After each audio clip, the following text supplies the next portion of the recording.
Welcome to Revealing the Narc. Join me as I highlight narcissistic traits in celebrities and public figures. Everything here is in my opinion and not professional advice. If you enjoy the analysis, please like and subscribe. So, based on the popularity of the last time that I did something like this, I'm going to tell you all a fairy tale today. I'm interested also to know if you will find this enjoyable, and I hope you do. This story is titled The Empress's New Throne, A Tale of Thanksgiving. Once upon a time, in the enchanting land of Montecito, there lived an empress named Meghan. She wasn't born into royalty, but after marrying a handsome prince named Harry, she quickly rose to fame and claimed her place in the world's spotlight. Meghan's beauty, charm, and ambition were well known far and wide, but behind her glimmering smile and perfectly crafted Instagram posts, there was something more at play, a deep desire to always be the center of attention. It was that time of year again, the most wonderful time of year, Thanksgiving. Meghan knew it was the perfect opportunity to host a grand feast, one that would capture the world's attention, which she deserves, of course. After all, she wasn't just going to celebrate with a small intimate dinner. She was going to make it an event that everyone would be talking about. She envisioned herself as the star of the show because she deserved to be the star of the show, of course, with the turkey as her crown and the guests merely a supporting cast. On the big day, Meghan started by demanding Harry on a mission. He was to personally invite everyone to dinner, making sure that the media knew just how generous and gracious Meghan was. Meghan said to him, "Don't forget to mention how I'll be giving an inspiring speech about gratitude before the meal," she instructed. "It's really important that everyone knows how much I'm doing for the world." Harry, being a good-natured prince, nodded dutifully, but inside he couldn't help but feel a pang of discomfort. The Thanksgiving holiday was about togetherness, family, and gratitude, not about shining the spotlight on one person. However, over time, Harry had learned to step aside and let Meghan take the lead, even if it meant his role was relegated to that of a mere sidekick. The day of the feast arrived, and Meghan had thought of everything: the decor, the menu, the guest list, and of course, the photographer. As the guests arrived, Meghan was already in the center of the room, greeting each one with her signature smile, making sure every camera flashed at just the right moment. "It's such an honor to have you all here," she said, her voice dripping with sweetness. "But of course, none of this would have been possible without my hard work. I really hope you all appreciate how much I've done for this gathering." When it came time to sit down at the table, Meghan made sure she was in the most prominent spot, right at the head of the table, with the spotlight shining on her.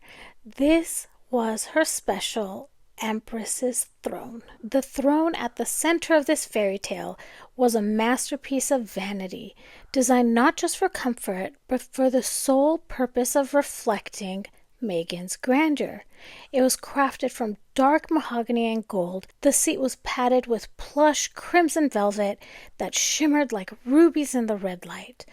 The backrest, towering and ornate, was a sculpted arc that seemed to stretch toward the heavens as though to emphasize her divine right to rule. At its apex, a crown of delicate golden tendrils spiraled outward, each one ending in a small, faceted mirror, reflecting Meghan's beautiful face from every angle. The armrests were shaped like graceful lion's paws, their claws gently cupping smaller mirrors that glinted like precious stones.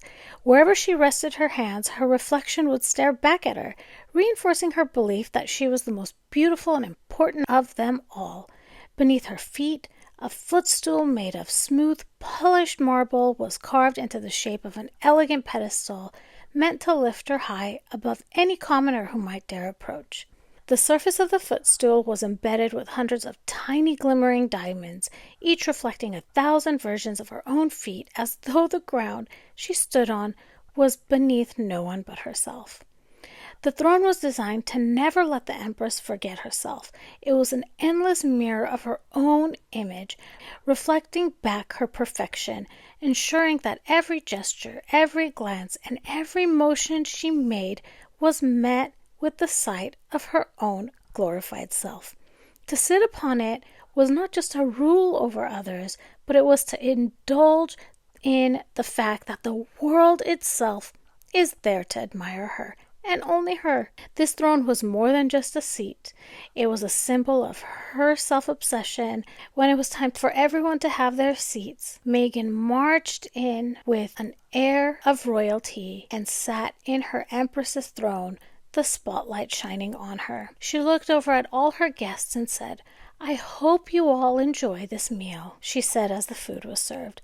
"I've spent hours in the kitchen making sure everything is perfect." The turkey, golden and crisp, was placed before Meghan, and she graciously took the first bite for the cameras. "I'm so grateful for this," she said, knowing full well the cameras were zooming in on her every word.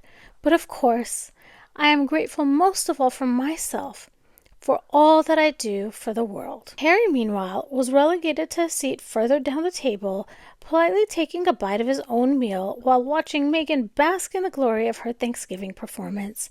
He knew better than to interrupt her moment of self-congratulation, even if deep down he felt like a shadow of the man he once was. After dinner, it was time for Meghan to give her speech. Standing up, she cleared her throat and addressed the room. "Thank you all for coming to this magical Thanksgiving dinner.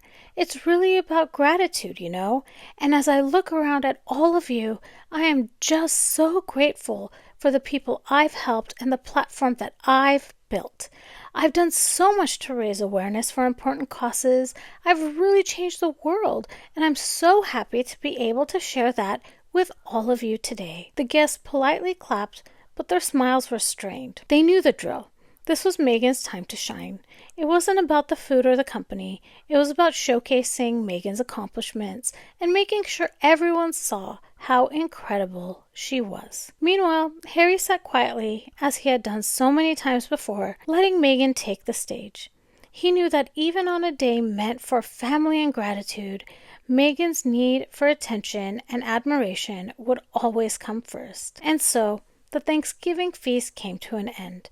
Meghan had successfully turned the holiday into an event that revolved around Meghan. She had orchestrated every detail, ensuring that the spotlight never strayed from her for too long, and as the guests left, Meghan smiled to herself, knowing that her performance had been a success. She had given them a Thanksgiving to remember, not for its warmth or togetherness, but for the grand production that was Meghan. The moral of the story is, in the land of Montecito, where one empress reigned supreme, it was always Thanksgiving for Meghan. The true meaning of the holiday, gratitude, sharing, and family, was lost in the gleam of her self-centered performance. But as she basked in the attention, it was clear that the most important guest at her table was, and would always be, herself. And this is where our story ends. If this was interesting to you and you enjoyed this, please like and subscribe. Please let me know in the comments if this is something you would like me to do on a regular basis. It's definitely fun making up these stories and telling them to you. And I hope you all enjoyed it, and I will talk to you all soon. Goodbye.